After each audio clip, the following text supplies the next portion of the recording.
Good evening, everybody. Thank you all for coming back out.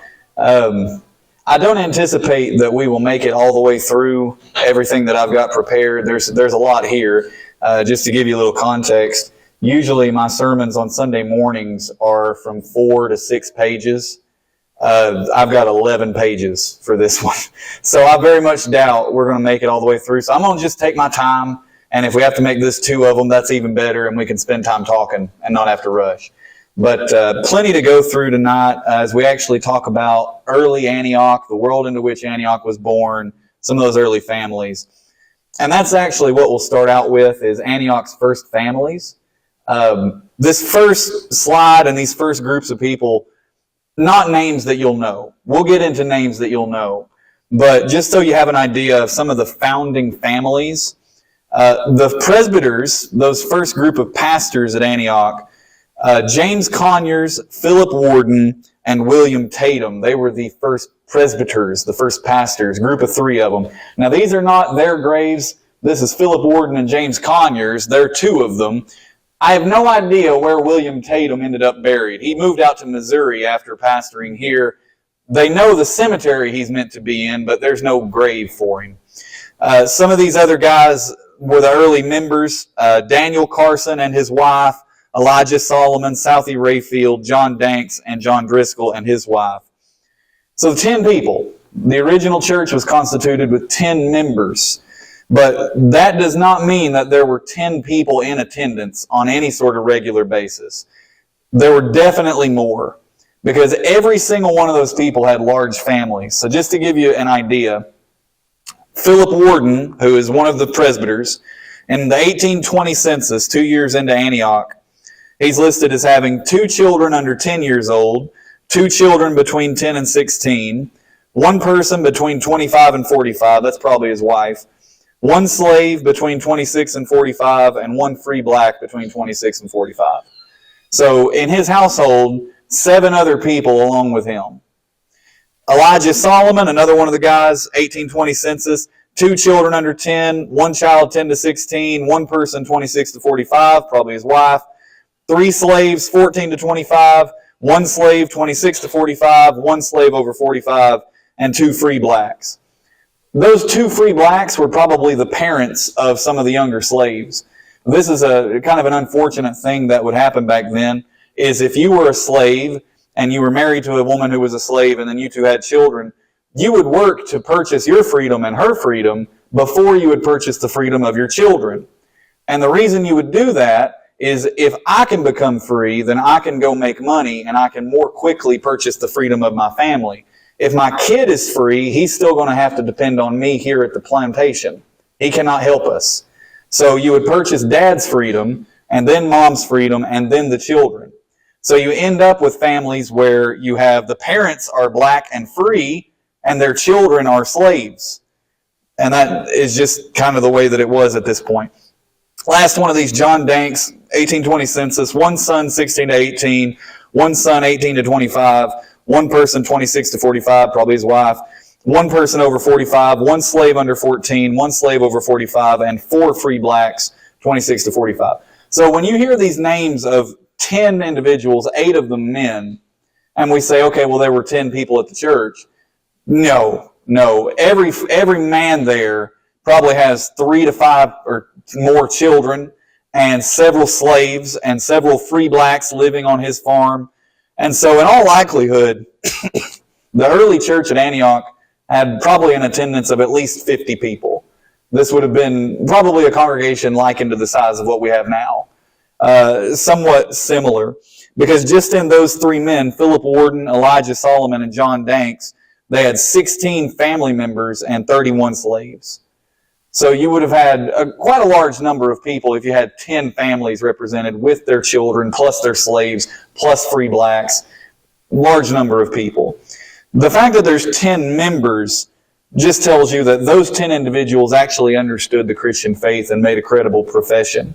Their children were too young to do that. Their slaves didn't understand Christianity well enough to do that. So they had 10 people who knew what they were doing. Within the first few months of Antioch becoming a church, people regularly joined every single month. In October, remember we're founded September 18 of 1818. In October, Presley Holt and Ann Rayfield join. In November, Polly Floyd and James Vance. In January, Jacob Bowers and his wife come to be the pastor. Thomas Sherrod, Mary Dollison, and Mary Sutton, who was a black woman from Tunstall. She's the first black member here at Antioch. February, Samuel Ross and his wife. It goes on this way. Month after month after month, people joining. And so bear in mind, every single time one of those people joins, you're not just gaining one person. You're in all likelihood gaining 5 or 7 or 10 people because their household is coming with them. So Antioch grew at a pretty rapid rate. But we don't start seeing names of people that we would recognize for about a decade. They were in the area. The first name that you'll recognize is John Christian. John Christian got saved here at Antioch, got baptized here at Antioch, and joined in March of 1831. He had been living in the Sharon Grove area for several years. He moved to Sharon Grove in 1803 to be a farmer. In 1820, they took the census. He was living with his wife and his 8 children. Again, just very normal. 8 children, 1 slave age 14 to 26, 1 slave over 45, and 2 free blacks. Again, probably the parents of those 2 younger slaves. But again, he didn't join Antioch until he got saved and baptized March of 1831. That same year, he was ordained here at Antioch, and he became one of the pastors here at Antioch. Now, in 2018, when Antioch did the 200th anniversary and wrote the book with several of the records here, they wrote a list of the pastors here. And when I got hired on here, I was told that I was the 50th pastor at Antioch, and by that list, that's accurate. But there's some confusion over this because in those early years at Antioch, Antioch had a plurality of elders. So there was no one pastor of this church for the first, say, 50 years here at Antioch. So when you go into the record, this is from the Gasper River Association, which we were a part of from 1818 when we started through to 1863. When you look at the record, in this book, it tells you that William Tatum was the pastor here for like 17 years. But the association only lists him as the pastor for 2 of those years. There's William Tatum under pastor. For 6 years, from 1831 to 36, John Christian is listed as the pastor here. And that's because there was no one pastor. It was just whoever happened to show up and represent the church as pastor. So they had messengers, John Driscoll and Zachariah Duncan, after whom this ridge is named, and Jacob Bauer and Richard Browning and others. But these guys were all operating as what we would call elders or pastors. There was no single pastor of the church. So John Christian becomes one of the pastors here the year that he got saved.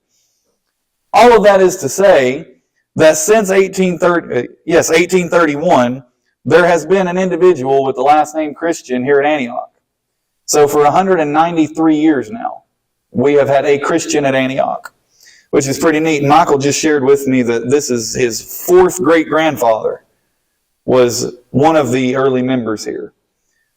Straight line all the way down. So that's very cool to me that we can go back March of 1831, and this is also in our records, that he was saved, baptized, and ordained here at Antioch and became one of our pastors. And here we're 193 years later with his descendants still sitting here.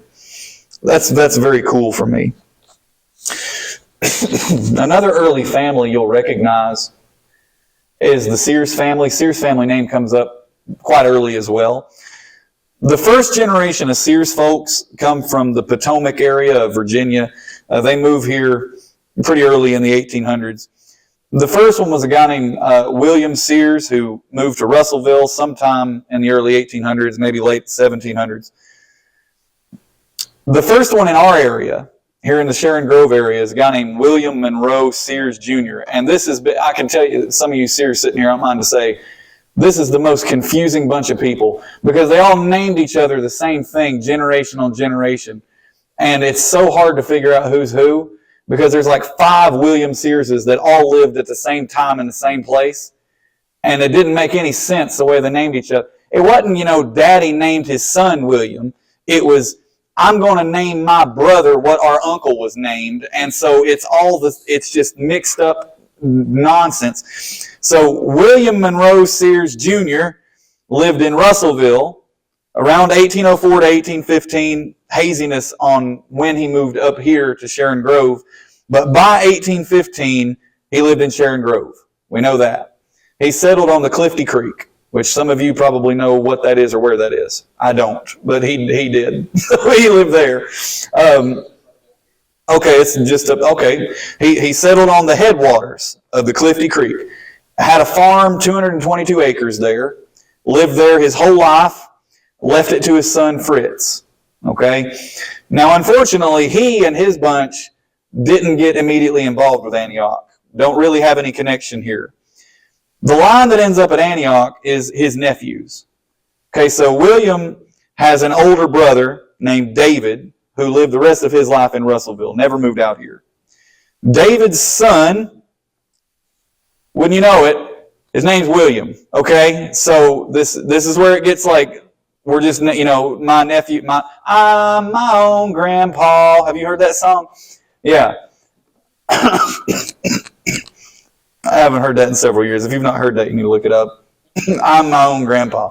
Well, William Sears, this one, he's buried in between Elkton and Russellville. I went to his grave yesterday. That was a lot of fun to find. But he's buried there in the old William Sears Cemetery. He is the first Sears at Antioch. Okay? He becomes a member here in 1856. He was saved on the last day of a revival, 26th of July, 1856. Him and 21 other people all got saved the last day of a revival in 1856. And they were baptized into the church. So that means that there has been a Sears here at Antioch for 168 years this month. So that's, again, just phenomenal that that family is that long standing here at our church. William, this one, excuse me as I'm coughing, he was a school teacher and a shoemaker. So a cobbler, you might call him. One of David's other sons, William's brother, a guy named Andrew Jackson Sears. He was born in 1816, 2 years after Andrew Jackson won the Battle of New Orleans, making him famous. That's almost certainly where his name comes from. He joined the church by letter in March of 1861. And he was committed. He's the first one that we can really say that man was committed to this church. He would stay here for 30 years and served in just about every way that somebody can serve without being the pastor. He was a messenger just about every time they had an associational meeting. He was a committee member. Anytime church discipline went on, he was involved. He was oftentimes the moderator at business meetings, even though he was not a pastor. He was a huge part of the church until he died in 1891. He had a son named James Milton. This is actually a picture of him.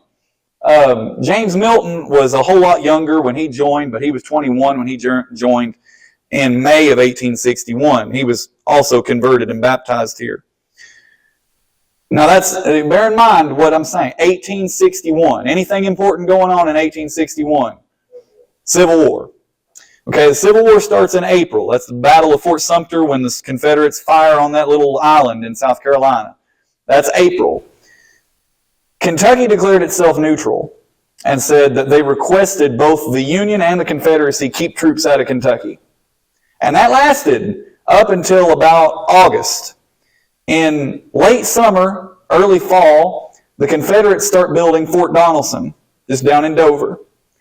And in September, on September the 3rd of 1861, Confederates moved troops into Kentucky. Now that set off a chain of events that brought Kentucky into the war. So in September of 1861, everybody had to decide whose side they were going to be on. So Antioch, if you read the business meeting in September of 1861, our church pastor separated from the church. His name was James Lamb. The church wanted to go Union. James Lamb wanted to go Confederacy. His son, that very next week, would join the Confederacy. But here's the point. September of 1861, these three guys all go different directions. William Sears has a son named Henry Patrick Sears who joins the Confederacy. He will fight in the Confederacy all 4 years. He becomes a captain, ends up living his life out in Alabama. And William leaves the church and moves south to be with his son.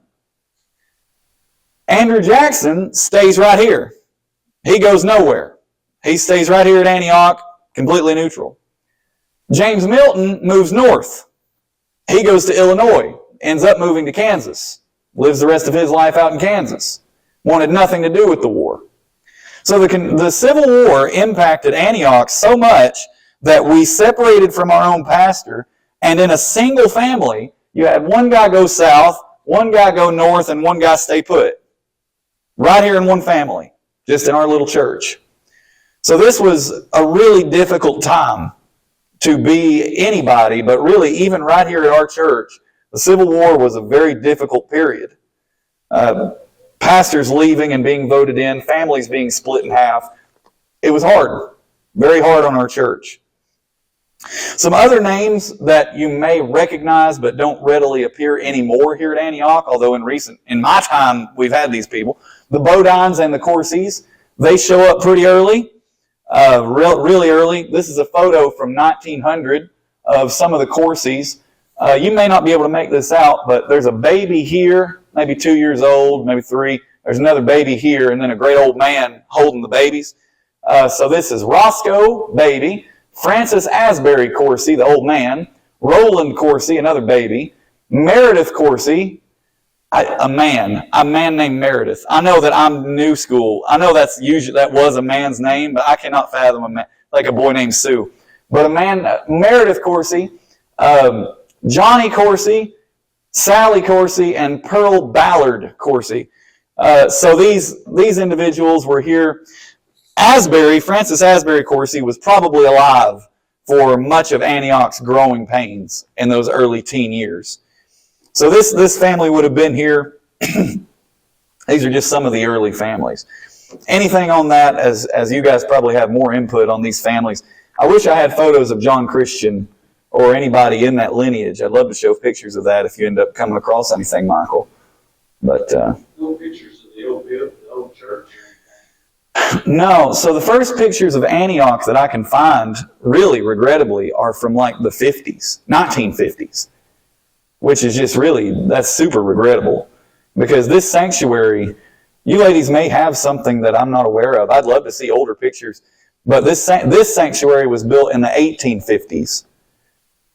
I'm sure there are photos maybe of, there's one photo in this book of the parking lot, of all things, but not of the building. So I don't really have any real good old photos of the church that I can find. I'm almost sure I can still remember a photo where they had 2 doors out here. I would love to see that. Yeah, so my grandmother had one, but I don't know where it's at. Okay. Yeah, the earliest one in this book is 1951. And I mean, even that one, it's pretty well, it's already paneled up, and there's 1962 and then 72. So the photos in this one even still are pretty recent, within the lifetime of most of the people in this room. I'd love to see older pictures, though. Yeah, Mr. Wyatt. Go ahead.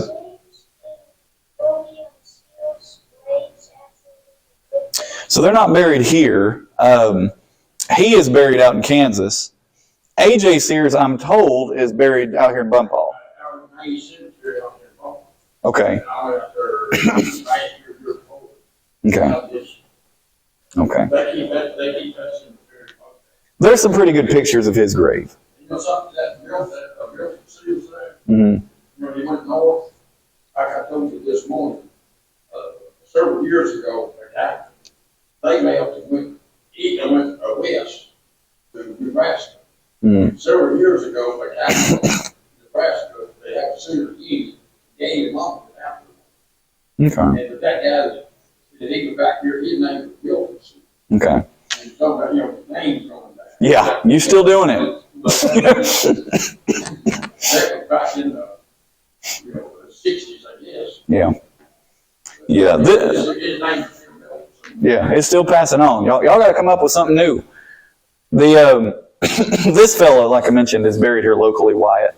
But the others, I have not been to their graves. Yeah, this guy's buried in a cornfield now. I had to walk through about 100 yards of corn to get to his grave. And when it's cut down, I'm sure you can see it, but it wasn't easy to find for me, at least.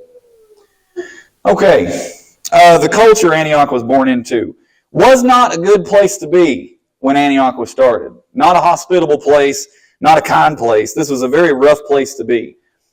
John Driscoll, who was one of the founding presbyters here, one of those first pastors, one of the first three, this is what's written about him. It says, in the early days of his settlement here, he had many severe encounters with the Indians. So, at his request, he was granted a colonel's commission and the power to raise men to repel the attacks of the savages. His word became law, and all questions of dispute were referred to him. In one early day, 2 men were caught stealing horses, so the colonel was sent for. He came immediately, and being told of their crime, turned, and without a word, shot them both down. About the same time, a Frenchman came through this part of the county, selling gunpowder to the Indians. The colonel heard of this, and followed the man to his camp among the Indians, and also shot him. It was one of our pastors. Just, you're stealing horses? Yes. Bang, bang, dead. You don't want to talk to them, maybe? Nope. You selling gunpowder to the natives? Yes. I'll follow you home. When we get there, bang, you're dead. I've got to go back to my church now. I mean, this is the kind of world they were living in. Peter Cartwright, who was an early Methodist minister in this area, he lived in Adairsville from 1793 to 1802. He wrote extensively about this area in those days. I'd recommend you read some of his stuff. Peter Cartwright. He said when he got here, Sunday was a day full of hunting, horse racing, card playing, balls, dancing, and all kinds of jollity and mirth. Logan County, when we got here, was called Rogues Harbor. That's the name of it. Rogues Harbor.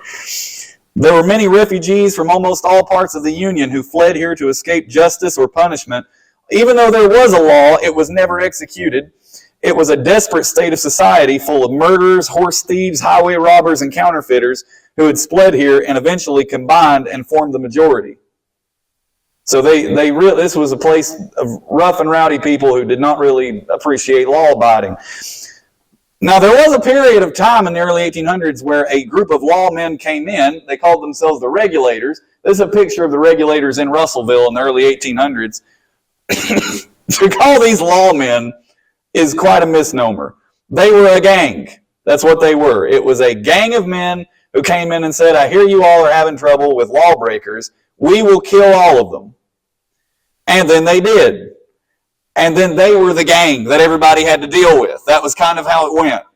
So the Regulators came in and cleaned up the town, and then wouldn't you know it, now they're the gang. So this was not a fun area to be in. For what they do for fun, Michael, as we move right along, what did they do for fun? Well, for recreation, they passed the time with a few hobbies we might not even recognize. They had candy pullings and pea hullings.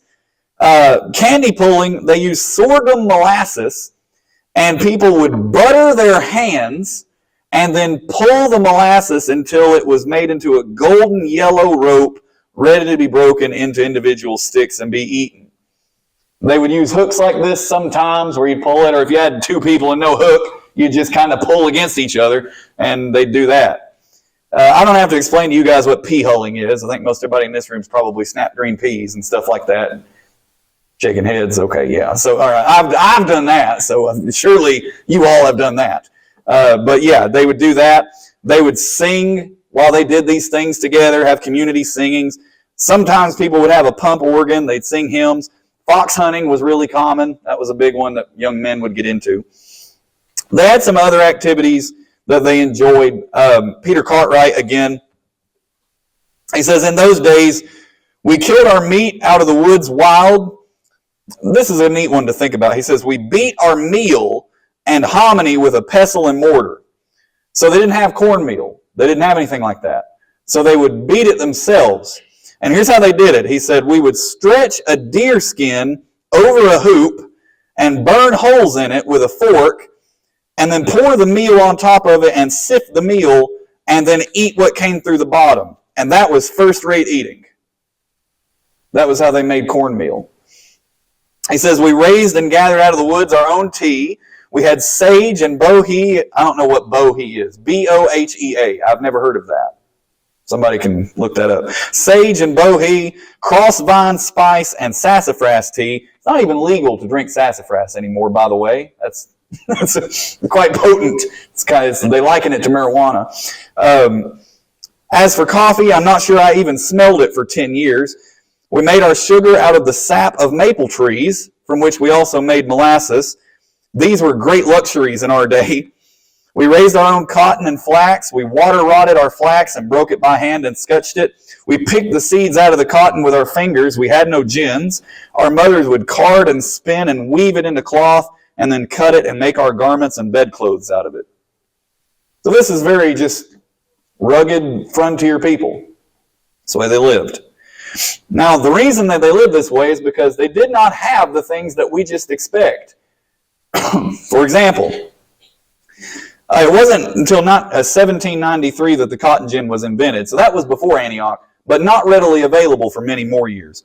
Circular saws were invented in 1814. So you think about, how are you going to cut planks for the floor until you have a circular saw? You really can't. You'd have to wedge it and rip it. That just was not as easy. Light bulbs, lawn mowers, photographs, gasoline, rubber, these did not exist until a decade or more after Antioch. Just was not a thing. Steamboats were brand new, so they had no trains. That had not been invented yet. They had just gotten the ability to sail upstream for the first time. The Deere steel plow came along in 1833, so we're 15 years older than John Deere. The next year, the McCormick Reaper came along. I'm not going to pretend I understand what's even happening in this picture, but I'm sure some of you farmers do. This is the first McCormick Reaper that came along. 1842, the grain elevator is created. Again, I'm not going to pretend I know what that is, but I'm sure some of you do. They just did not have these things. Farming was done almost entirely by hand. And for those of you who are ladies, canning did not exist yet. There was no such thing as canning. Tin cans were not created until 1810, and glass canning didn't come along until 1858. There were no mason jars. They did not have such a thing. Forks with 4 prongs were brand new. For all of history, forks had 2 prongs. Brand new thing, a fork with 4 prongs. That was revolutionary. Sewing machines wouldn't come along for another 30 years. Samuel Colt invented the revolver in 1833. We are older than revolvers. Smith & Wesson would invent the double-action revolver in 1854. And Winchester would invent the lever-action rifle in 1860. So they're still, to load a gun, they are pouring the gunpowder, pouring the cloth, putting in the thing, packing the thing down, pulling it out, put the primer, put the cup, the clip thing that you put on the top, cock it back, bang, and then do it all again to get one more shot off. This is the kind of guy. So you think about that John Driscoll shot 2 men point blank with no questions with one of those guns. You load it, do all this stuff, bang, the other guy's standing there just waiting while you load again. I mean, this is the... Anyway, this is the world they were born into. This picture here is from Lewisburg. They call it the forerunner of a pickup truck. This is before tractors. Every farmer had a slide it used to haul small loads such as tools, seed, or fertilizer from the barn to the field. Picture here is Herman on the left and John Spencer. Mr. Herman Spencer was a man of many talents. Some of his time was spent working as a blacksmith, some as a farmer. He was also the choir director at Mount Pleasant for several years. So this is just how they worked. They didn't have any of the things we have. Now, my mind goes, well, if I'm doing all that farming by hand, I'm going to be pretty ripe at the end of the day. Baths were very, very rare.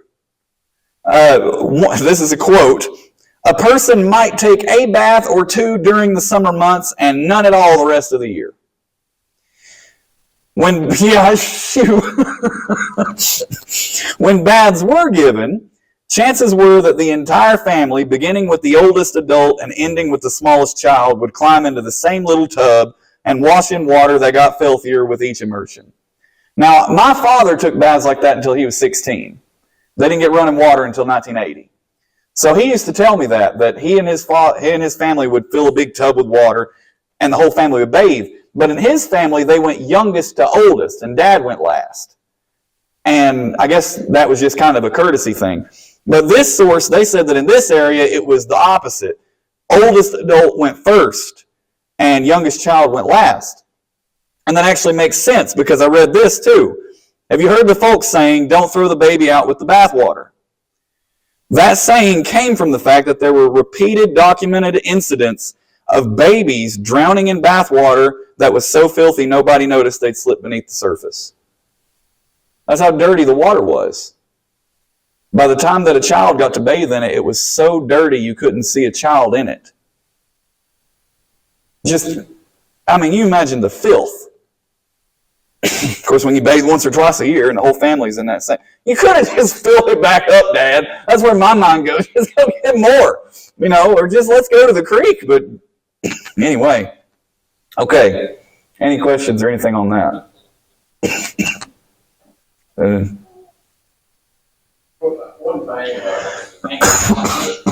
thing, in my lifetime, 3 miles of Antioch.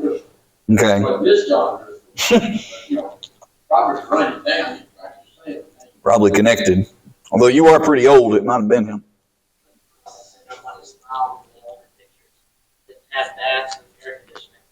Yeah, they were not happy.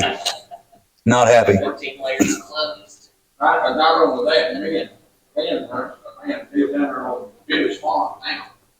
His name was Doc Brady. He was a self-made vegetable. He would put his toes on in the wintertime and not take them off till spring. He lived with 13 cats and dogs. But anyway, and Phil still came to find folks. I'm sure it did. Yeah, it'll do that. You let it build up 94 good years. Imagine how long he might have lived. All right. Early natural surroundings. Let's look at what it was like in this area. Sharon Grove in this era is described as being mainly made up of poplar, white, black, and red oak, maple, and in some places walnut trees. In some of the southeast area there were chestnuts. On the farm, this source was written in 1888. Okay, so this name may mean nothing to nobody.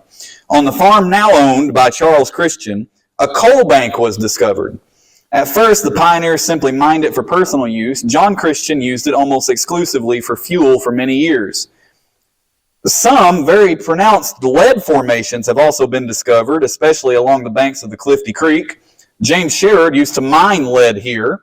He made his bullets almost exclusively from the lead he got on his own property, but he never informed anyone of the exact location of the metal, and since that time, no one has ever paid any attention to the mining of the material here. So there was coal mines here. There were lead deposits on the Clifty Creek. And then I found this picture, which I thought was really, I had never thought of such a thing. But I've heard this name, Lois Pogue. This is meant to be on his farm. And this is on top of Duncan Ridge. This is a oil rig on top of Duncan Ridge. I did not know that there was such a thing in our area. Anybody care to comment? I mean, how long, this is in your guys' lifetime, or? They go for a long time. Huh. And so this is...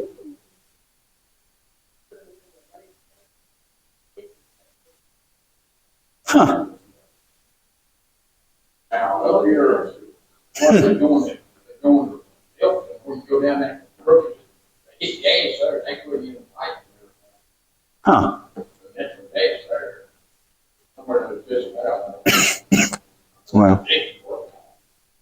Now this is not Lois Pogue. I'm sure you guys are good enough to recognize, but this is Eli and Charlie Johnson on his farm. This is a picture on Wolflick Creek, which is down at the bottom where Michael lives, and they are rafting timber. some of the Corsies and the Pogue family there.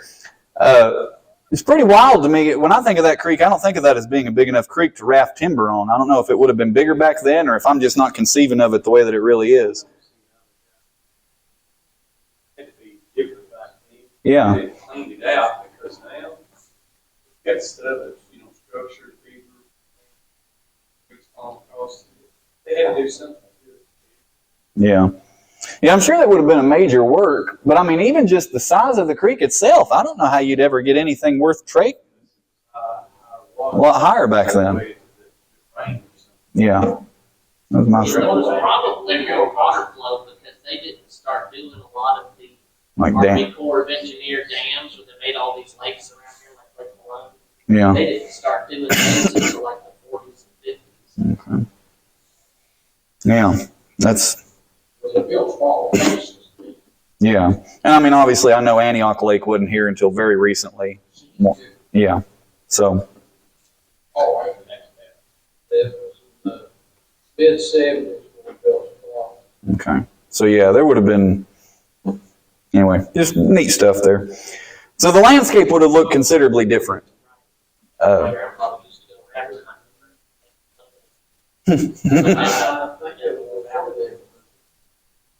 What is it?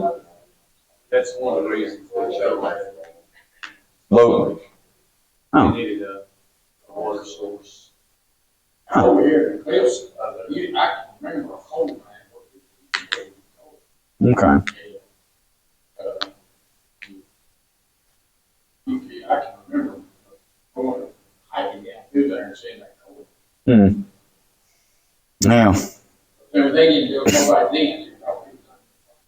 I'm sure. Yeah, probably. I think, old Simpson, they went down and moved out of Okay.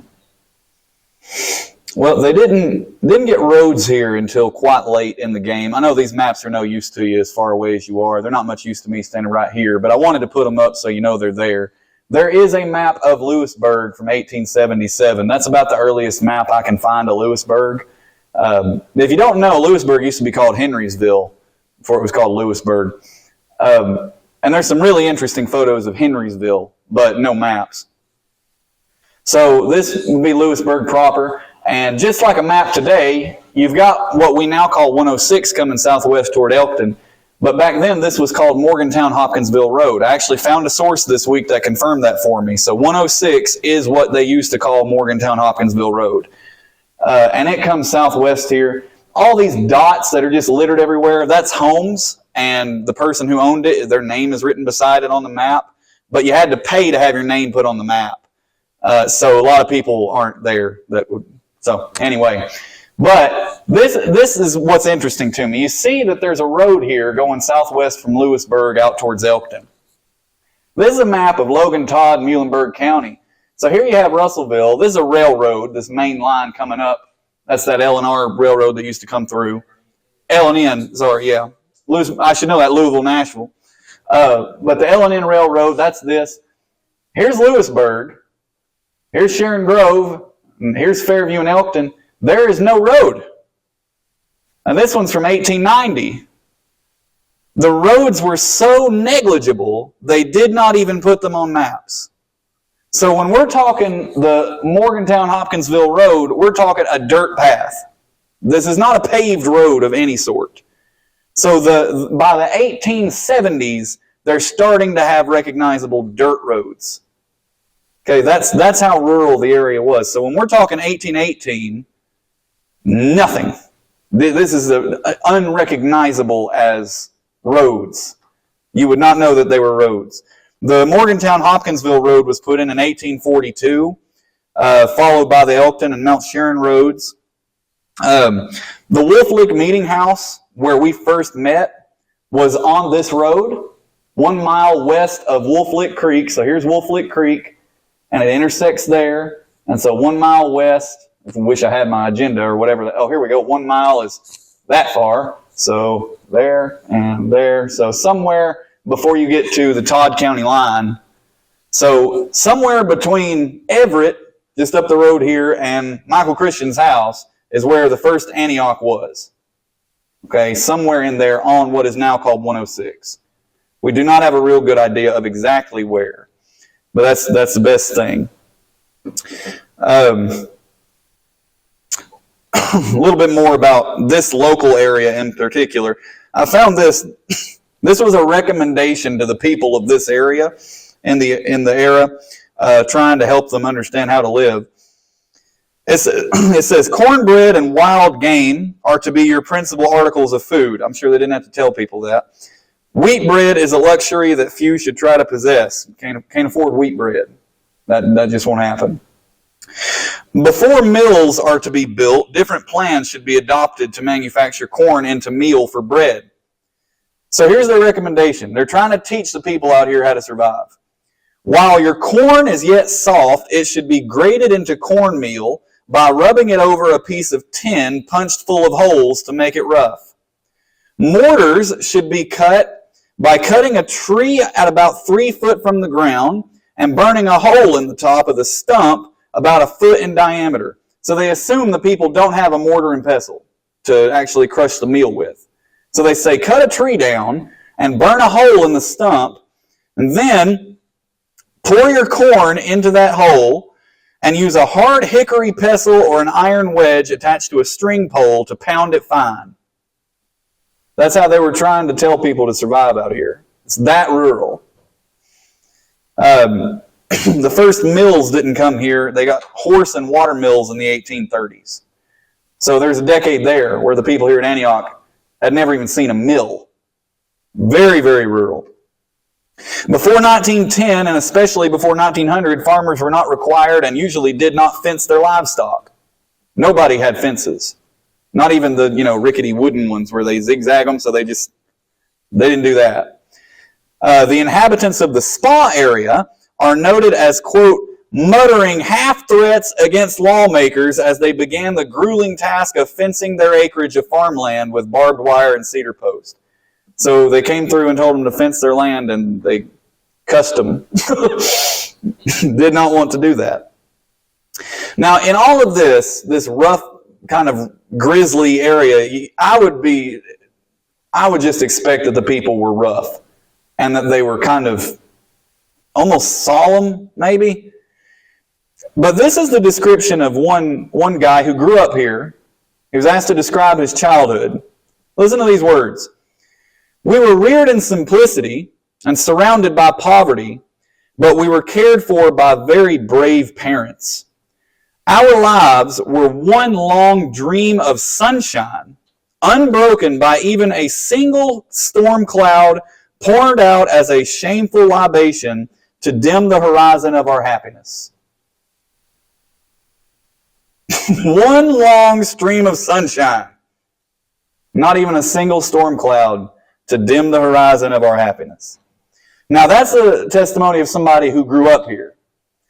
Now some of you remember when you were kids, your parents went through hell and high water and you never knew it at all. Because your parents just didn't let you know. They took care of it. Let me give you the testimony of one of the adults raising children in this area during that time. Here's the record. He says, at the end of an average day, I would find myself at the end of the day after having a meal of cornbread and port. For dinner, he had cornbread and beer. That's what he had.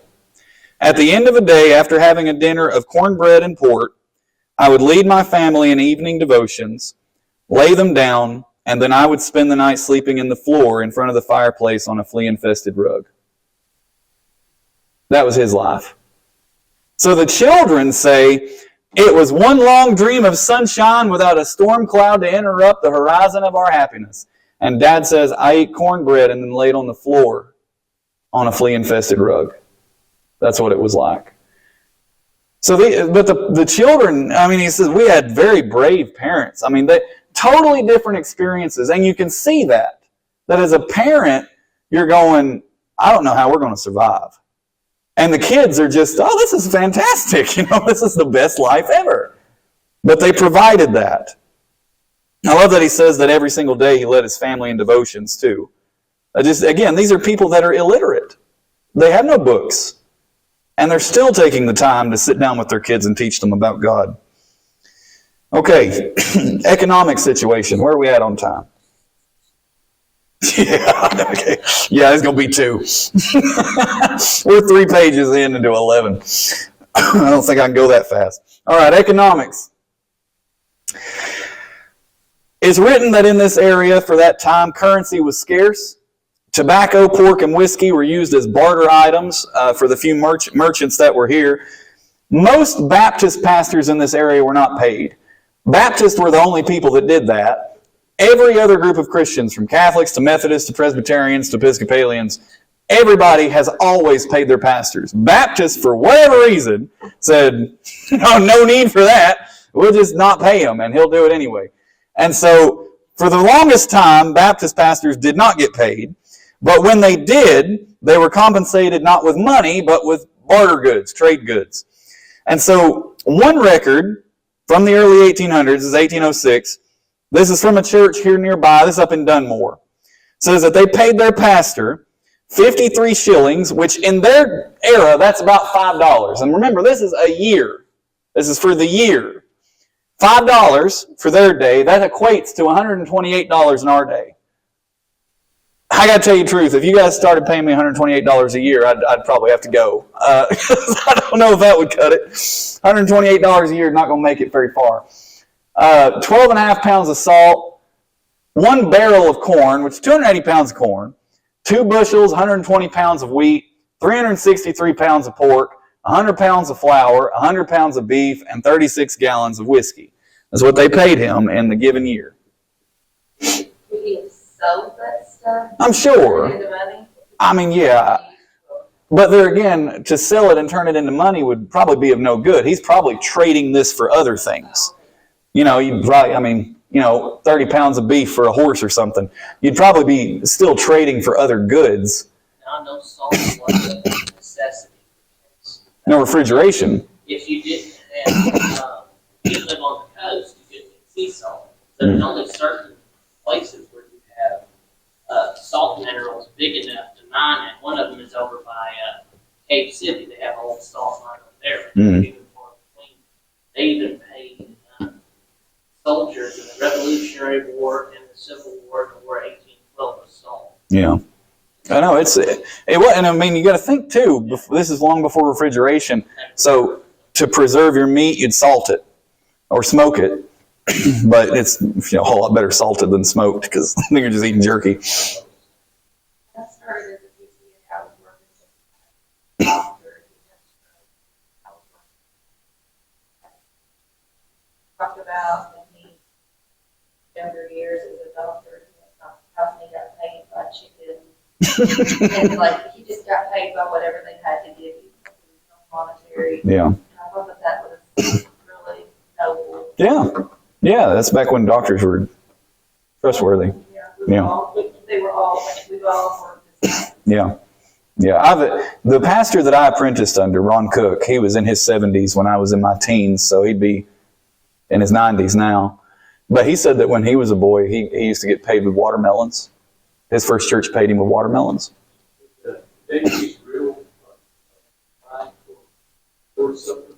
I don't know about here at Antioch in the beginning. I know. Well, I think there are some of the early churches did. Yeah. They probably did out of necessity, because if you think about it, without refrigeration, that grape juice is only going to last. It'll turn into wine before long. Yeah. They call it new wine and old wine. Yeah. So, I don't know. I'll have to look into that because I don't know. Now, this next slide might comment on that a little bit. There was a value attributed to these things in terms of money, to your point. So the state back then regulated what places were allowed to charge for things, because you couldn't just charge whatever you wanted. So this is a menu from a restaurant/hotel in Russellville in 1801. Okay? Warm supper with warm hot tea or coffee was 13 cents. Cold supper with cold tea or coffee, 9 cents. Warm breakfast with hot tea or coffee, 13 cents. Cold breakfast with cold tea or coffee, 9 cents. A half pint of rum, 23 cents. Peach brandy, 9 cents per bottle. Whiskey, 6 cents per bottle. lodging 6 cents per night. They didn't sell slaves there, but I found this also in Russellville, going through some of the clerk documents. In the early 1800s, a slave being sold in Russellville, an adult male, would sell for $433 to $450, somewhere in there. And when I showed that to Storm, she went, slaves were expensive. And I went, yeah, there's a reason that the Southerners were a little bit upset about this whole emancipation thing. Like, they paid more for these slaves than they had anything else in their life. It's not just that they were these horrible racists. Like, they wanted their slaves because they had put a ton of money into that. It was incredibly expensive to buy a slave. That's not to excuse it. It's just to understand it. You look at the cost, a night at a hotel, 6 cents. A slave's $450. This is years and years of money to purchase a slave. So, yeah, most impoverished people just, yeah. I like the fact that it's either all hot or all cold. That would aggravate the life out of me because I don't like hot tea, but I'd like for my dinner to be warm. But you can't just get warm supper with cold tea. It's warm supper and hot tea. We're either heating it all up or none of it, brother. I'm sorry. It's all hot or all cold. I don't know what to tell you. Well, I don't like cold sausage, but anyway. Yeah, so that's what they were charging back then. Okay, we'll see how far we get. Education. Needless to say, there were no schools. Not anywhere near us when Antioch started. There were no schools in this region until about the 1850s. So roughly 30, 40 years of Antioch, no schools whatsoever. Peter Cartwright, that minister, he says that there were no schools within 40 miles of here when he left in 1802. So not even close to a school. The first school in this area was the Bodine School, which is down across the street from Elk Lick in that field somewhere, yet to be found. N.J. Coursey was the early teacher there. It was in operation a little bit before the Civil War, but not long before the Civil War. Antioch actually met there in the 1850s when we were building this building, constructing this building. And when we planted Elk Lick in the 1880s, they met at Bodine Schoolhouse while we were helping them build their sanctuary. So Bodine Schoolhouse is a big thing. These schools were not what we would call public schools. That is, they were not free. You didn't just send your kids to them. They were private schools. You had to pay for your children to go to them. So even when a school started, not everybody got to go. I've got a receipt on this next one. This is from 1873, Lewisburg High School. It costs $9.60 to send your kid to that school for a year. And again, you think about the equation there. It was 9 cents for a night at a hotel. So it's $10 to send your kid to school. This is an expense that a lot of people just simply couldn't spare. Now, these images, these are a bit later. This is 1894, 1914, 1933. This is Tunstall School. This is across the street. So Miss Genevieve went to Tunstall School.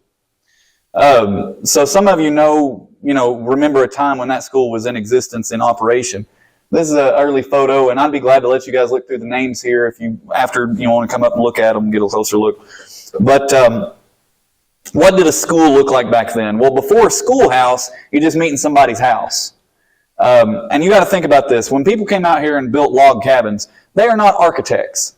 They are building a one-room building that's a square. And usually it's 100 square foot, 70 square foot, 7 by 10 building, no windows.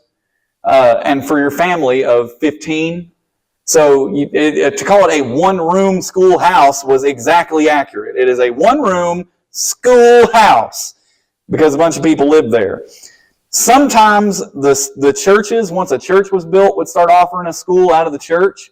But that produced problems really early because Baptists didn't want their kids going to Presbyterian schools, and Presbyterians didn't want their kids going to Baptist schools.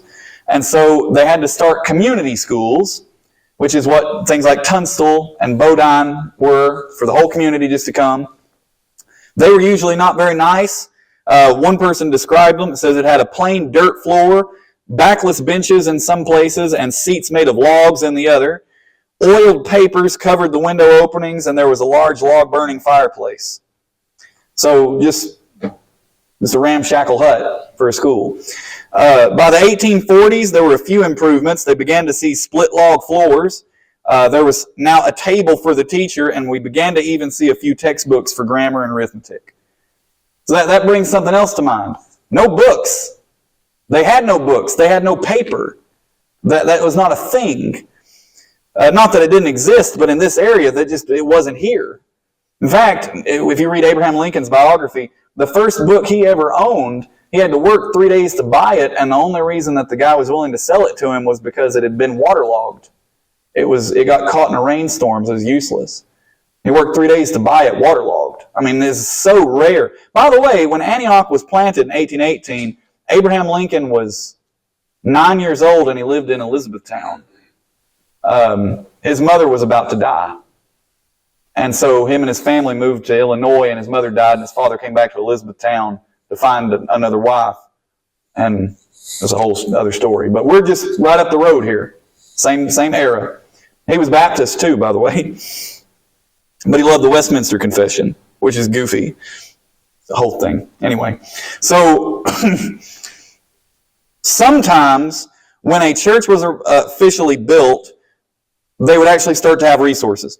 Books were not widely available, neither was paper or ink, but sometimes they'd find scraps of paper that people didn't use anymore. And so they would write on those. But they still had to figure out, what are we going to write with? And so the teachers would have to make ink. So I figured out some stuff, how they made the ink. Some teachers would use oak gall. Anybody in this room want to tell me what oak gall is? Okay, my best bet is, I have seen where some trees, if you stab a hole in them, kind of black. I'm thinking it's sap, but that may not be what it is. That might be what they're referring to, almost like blood coming out of the tree. Best bet. I don't know what else to make of that. Oak gall. Pokeberry juice. I have never seen or eaten pokeberry. I don't know what that is, but...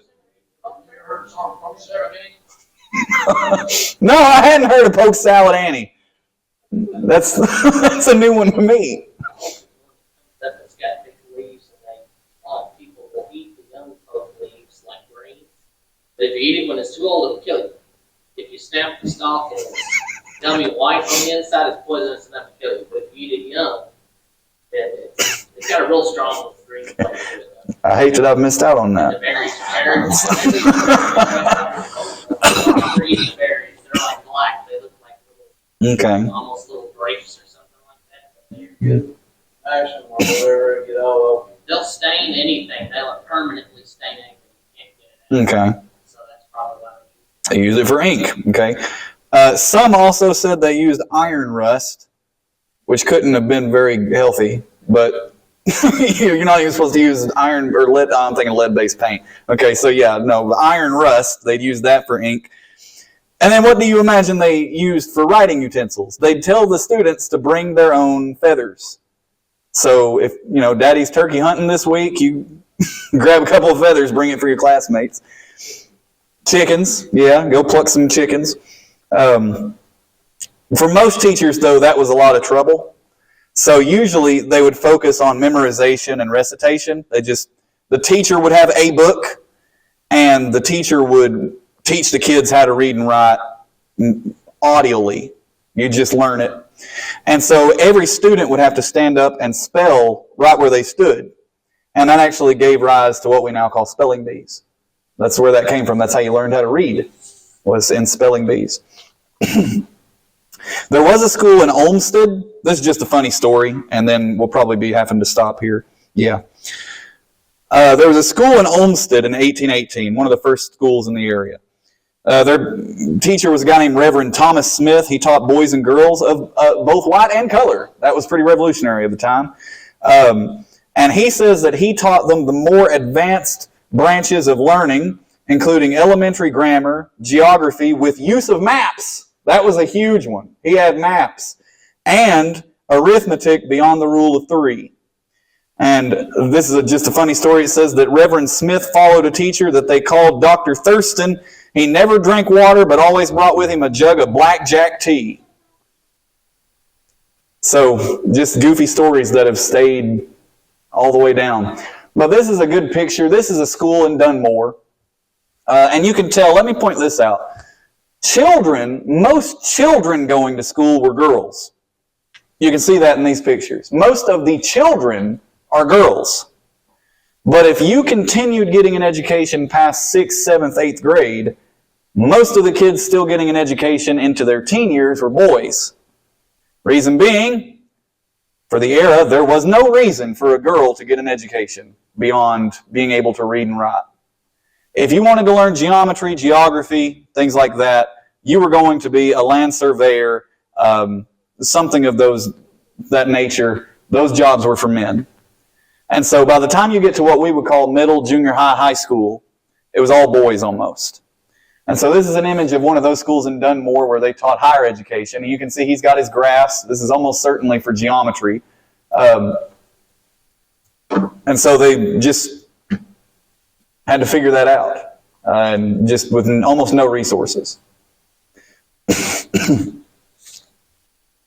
Okay, I'll tell you what, if you guys are okay with it, I'm just going to read this last one to you. That way we can start on a whole new subject. Next time we'll start on fashion. I've got a lot on fashion that I'd love to cover. But I want to cover this, and I don't have any more slides for it, so I'm just going to read this to you. This is on what medicine was like during that era. With the schools in such shape, you can imagine that the medical community was not amazing. In fact, this is a quote, "The medical profession was not lucrative and it enjoyed very little prestige. Consequently, it attracted very few qualified men, some of them barely literate. Kentucky required no formal education at all to be a physician until 1874. Okay? No education to be a doctor until 1874. There were no licenses at all to practice medicine until the 1900s. Age-old remedies, therefore, dominated medical treatment. Common practices were all designed to remove from the patient the poisons that they claimed were responsible for the illnesses. So they would use blistering, which is where they applied hot cups to your body to raise blisters in which the alleged poisons were collected. Or they would use bleeding, which is where they would draw blood from you until you fainted. Or they would use calomel, which was a chemical that had the unfortunate side effect of rotting your teeth and bones. There were few painkillers available. The most common was whiskey, closely followed by laudanum. Laudanum being just a mixture of alcohol and morphine. Aspirin did not come along until the 1900s. And so with such few drugs available, physicians frequently concocted their own pills and potions and salves. Because of all of this, those who could afford doctors were often worse off than those who could not, because misdiagnoses were almost always given. Pills in this day were as large as cherries. Nostrums could contain almost anything that the doctor found on the roadside. And the favorite all-purpose remedy of the day was bleeding patients with leeches. Not even the high and the mighty were spared from such treatment. When 67-year-old George Washington contracted what they used to call quinsy, which we now call laryngitis, on December 13th of 1799, his doctors bled him to the point of fainting 4 times, inflicted garglings of molasses, vinegar, and butter, and for good measure plastered a blister of cantharides on his throat. Not surprisingly, he was dead the next day. The average man in the 19th century would go through 3 wives in his lifetime because nobody seemed to understand why women died so often during childbirth. In the middle of the 1800s, the Hungarian physician Ignaz Philipp Semmelweis discovered that there was a very simple reason why so many mothers died in childbirth. Neither doctors nor midwives bothered to wash their hands between patients. The result was that they carried what he called death on their hands as they moved from one patient to another. But the medical profession so ridiculed him for this quote-unquote insane theory that he died of embarrassment young. It would not be for another 50 years that the medical profession would correct their mistake, which would go on to save millions of lives. So that's what medicine's like when Antioch is coming into being. Doctors think you're crazy if you say you need to wash your hands. And They're bringing leeches to bleed you until you faint 4 times because you have laryngitis. This is what they're doing. Let's put blisters on you because that'll get the bile out. Those pokeberry potions, yeah. On the way here this morning, I found some really good medicine on the side of the road. You need to take this. So, this is the world into which Antioch was born. Next week, we will cover, next week I'll be gone. Be in prayer for me. I'm preaching at Christ Fellowship, and the way they do service starts at 10:30, and it ends at 3. And so I preach twice. And so I'll preach, and then they have lunch, and then I preach again. And so I'll be preaching pretty much from 10:30 to 2. So be in prayer for me. But next week I won't be back in time for evening service because it's 2 hours away. So if I don't get out of there until a little after 4, just won't be able to make it. But Brother Neil Kerr is coming to preach. He is the, what do y'all call him, Commonwealth attorney? Is that the word? Yeah. Yeah, he's the Commonwealth attorney for Logan County. Yeah.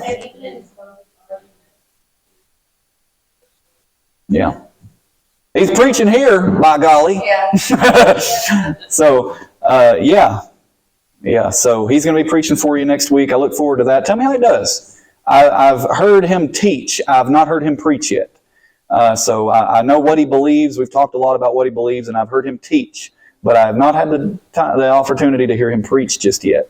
So you'll have to tell me. He's very excited about it. He doesn't get a lot of opportunities to preach. But now he was one of your guys' Sunday school teacher. Yeah.